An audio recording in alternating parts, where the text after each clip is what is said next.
Нарны хурц гэрэл элсэн шуурганаас өөрөмгүй энэ эзгүй хотод яг юу тохиолдсон гэж та бодож байна? Цар тахал, тань байлдаа, цөмийн зэвс гэх мэт болцшгүй аялууд хамгийн ихэнд толгойд орж ирнэ. Харамсалтай нь эдгээрээ аль нь ч биш. Энэ дүрслэл бол пост апокалиптик ойрт буюу сүүрлийн дараах дэлхийд өрнөх сонирхлоо дүүхээ гүгэлэх 2021 оны Финч хөнөөний хэсэг. Энд хүчтэй нарны шуурганаас болоод озооны давхар устж дэлхийн гадар дээрх амьд организмуудын ихэнх мөксөн байгаагаар харуулах ба та асар өндөр тун бүхий фит ягаан туяа. Нарны гэрэлд амьд байхын тулд тусгай хамгаалтын өмсгөөс өөр аргагүй төрсөн байх болно. Бодит амьдрал дээр ийм аюул байгаа юу гэвэл хариулт нь бол тийм. Өнөөдөр хүртэл биднийг амьд байлгаж байгаа нэг нүдэн төлөв зүгтэх хүчин зүйл бол дэлхийн соронзон мөрхүүл. Энэ соронзон мөрхүүл биднийг сансруулна, нарны шуурга цацрагаас хамгаалж байдаг. Энэ хамтдаа нарны шуурга дэлхийн соронзон мөрхүүлийн талаар олж мэдхийг хичээцгээ дараагийн өмнөдөө дараад бичлэгийг гарцгаая.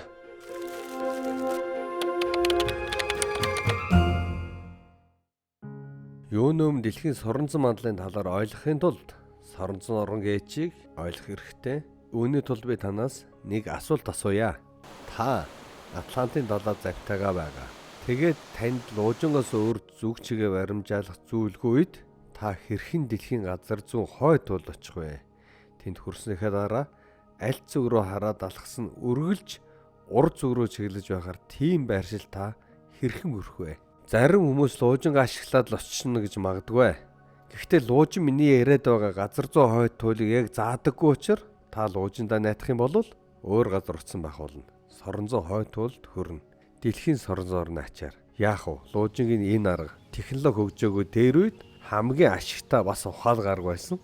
Харин өнөө үед бидэнд байршил тогтоох тал дээр тийм ч хэрэггүй болсон. Учир нь бидэнд хиймэл дагуулууд болон GPS байгаа. За тэгэхээр дэлхийн соронзон орон гэдэг зүйл луужингийн зүг хөдөлгөөд хойд туулыг заадаг бол бид мэднэ. Дэлхийн соронзон орн хойд болон өмнөд гэсэн хоёр соронзон туйлтай. Хачирхалтай дэлхийн хойд туйлд соронзонгийн өмнөд туйл, өмнөд туйлд соронзонгийн хойд туйл байдаг.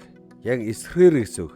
Тэгж байж соронзонгийн өмнөд туйл руу луужингийн хойд туйлын зүг татагдаж хойд зүгийг заана. Цаашлбал дэлхийгээс үсэд байгаа энэ хоёр туйлтаа соронзон орон хэрхэн үүсдгийг товчхон тайлбарлая. Тэгэхээр дэлхийн дотоод үтсийн талаар өмнө бид газар хөдлөлт болон галт уулын талаар ярьж байхдаа тайлбарласан. Манай гариг дотоод ба гадаад цөм дээд доод майнт болон бусад сардсас давхруудаас бүрднэ. Тэгэд энэ гадаад цөм нь хайлсан төмөр нийхэл зэрэг шингэн металлаас бүрдэх бөгөөд энд л соронзон орон гэгч үүсдэг.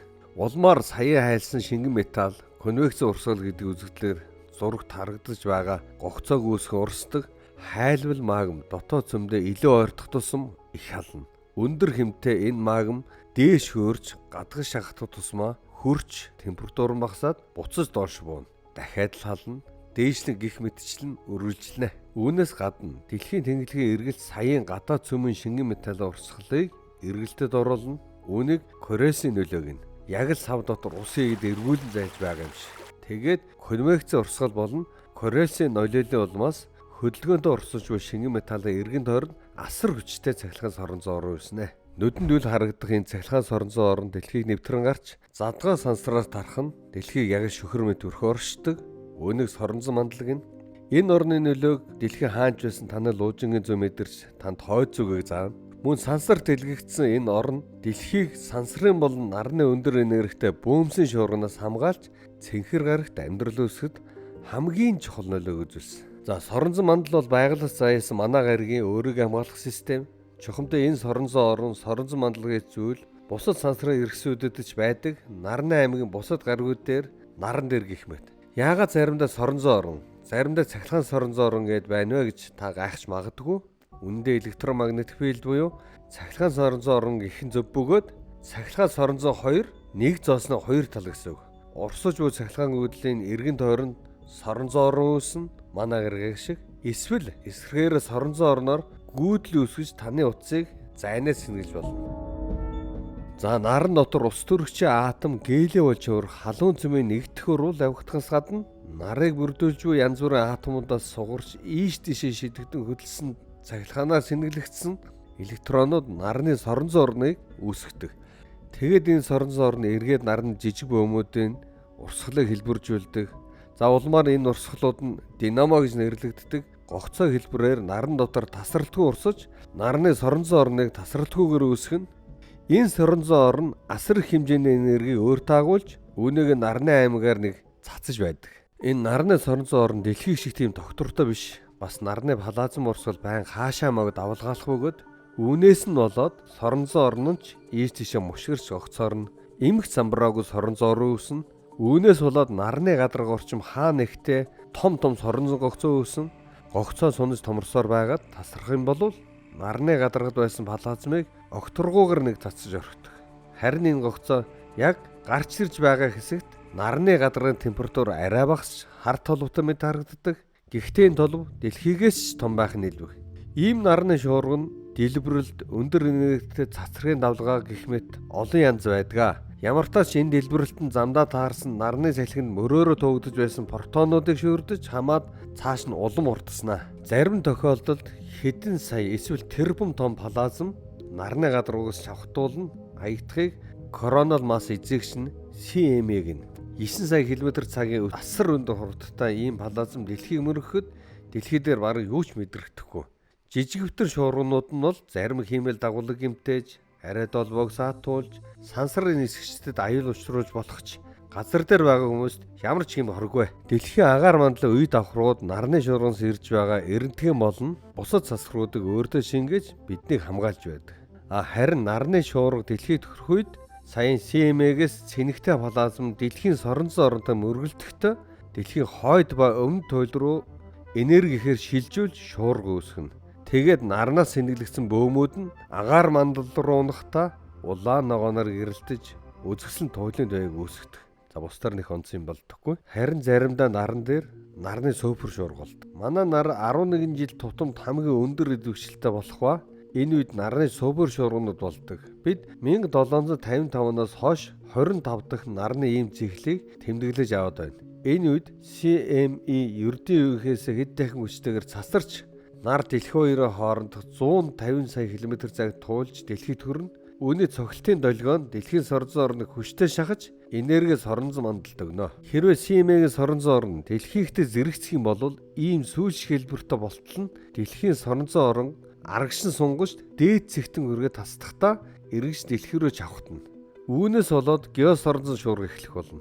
Хэдэн зуун жилийн өмнө энэ үзэгдэл хэндэж хамаагүй байх байсан ч өнөө үед металл болон утаснаас бүтсэн машинуудад саатал учруулах аюултай. Динамо үзэгдэл гэдгийг санаж байгаа бол соронзон цахилгаан үйлдэл бий болгоно. 21-р зуунд сая км урт цахилгаан дамжуулагч кабелаар бид эрчим хүч дамжуулдаг. Үүнд хэрэглэдэг нэг төрлийн машин бол трансформаторууд. CME-гийн хүчтэй геосоронзон шуурга манай трансформаторуудыг ажиллаж байхдаа унтраах бүр муугаар бол дэлбэрэхэд хүргэнэ. 1989 онд Quebec-т яг ийм үйл явдал болж байсан. Хамгийн сүүлд 1859 онд бидний бүртгэж чадсан хамгийн хүчтэй нарны супер шуурга болох Carrington иймд болсон. Дэлхийн 2 туйл орчимд л үзэгддэг туйлын туяа энэ шуурганы үеэр өргөсөж Карибын тэнгисдэж харагдаж байсан гэдэг. Зарим газар тэнгэр шөнийн цагаар хитрхи гэрэлтэй байсан учраас хүмүүс өглөө болж байна гэж андуурч босож байсан гэдэг. Азар тэр үе хамгийн өндөр технологийн харилцаа холбооны телеграф машин байсан бөгөөд үүнийг дэлхийд даяараа ашиглаж чадахуйд хүрчээ. Гэхдээ өнөө үед цахилгаанаар ажилдаг ихэнх төхөөрөмж ундрах аюултай тулгарна.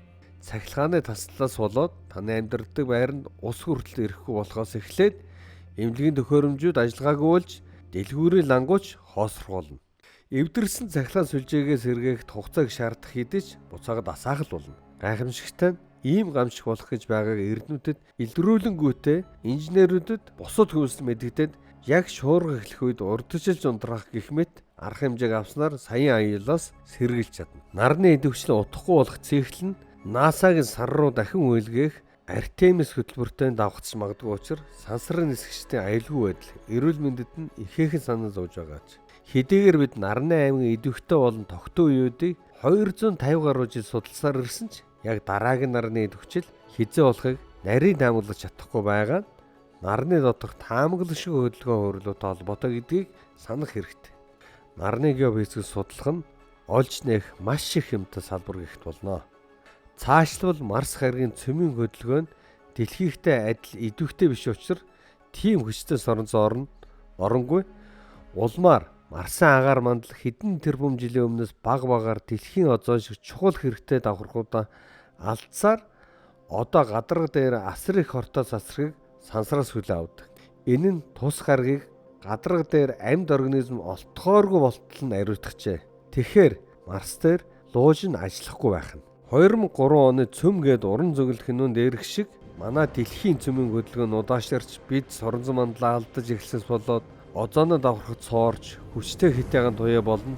Бусад цацраг биднийг мөхөлд хүрэхээр авил бодит байдал дээр бараг л болохгүй ч бид өөрсдийн гараар хүлэмжээ хийг хэмжээ хязгааргүй үүсгэж озоноо давхаргаа цоолсоор байна. Бидний сайн олж мэдсэн нарны геосоронзон шуурга эсвэл дэлхийн соронзон орны өөрчлөлт зэрэг нь зүрхний аврааттай хүмүүсийг хамгийн түрүүнд өгөх аюултай. Сонирхолтой луужинд ашигладаг дэлхийн соронзон хойд бол байнга нүүж байдаг өгөөд жилд ойролцоогоор 55 км шилжиж анх 1831 онд хэмжиж эхэлсэн соош 1100 гаруй км нүүжээ. Ингэсээр байгаад хоёр туйлын байранд дунджаар 450 мянган жилд нэг удаа солигддог. Хамгийн сүүлд 780 мянган жилийн өмнө солигджээ. Тэгэхээр ирээдүйд та одоогийн луужийг ашиглаад хойд биш урд зүгийг олох боломжтой. Манай алтан нар үе уурлаж бүмэт хүчтэй шуурга эргэн тойрондоо цацаж дэлхий шиг хүчтэй соронзон бамбаагүй гаргуудыг өршөөл өндөрлгүй шарж байдаг нь үнэн ч нөгөө талаас гүн огторгон удмаас дэлхийг шиглэн ирэх хэмжээлшгүй аюултай огторгон шуурганаас өөрийн гаргуудыг хүүхэд мэт өмгөөлнө хамгаалсаар иржээ. Тиймээс бид байгаль дэлхийн юм бүхэн уялдаа холбоотойг ухаарч их дэлхийнхээ соронзон мандлыг озоны давхаргыг эргэн тойрондох бүхнийг хайрлан гамнаж явах учиртай. Шинжлэх ухааныг хэлбэршүүлсэн нийтлэлээ маань 2 дугаар удирдалтаа хамт байж 7 хоногоор сони цангаа эрдэм мэдлэгээр услаж буй хүндэт үзэгчдэд маш их баярлалаа. Контентийг маань тасралтгүй тууштай хийхэд та бүхний сэтгэл, лайк, шеэр, сабскрайб бүр чухал шүү. Хэрвээ контентууд таалагдвал сэтгэлээ харамгуйлдагээрэй. Энэхүү контентуудыг сайн дурын үндсэн дээр хийдэг тул хэрвээ та хүүхд залуусын ирээдүйн боловсролын төлөө хамтдаа хойноор оруулахыг хүсвэл миний доорх танс руу ханд өгч болно шүү. Эх 7 хоногт уулзцгаая, хамт байгаарай.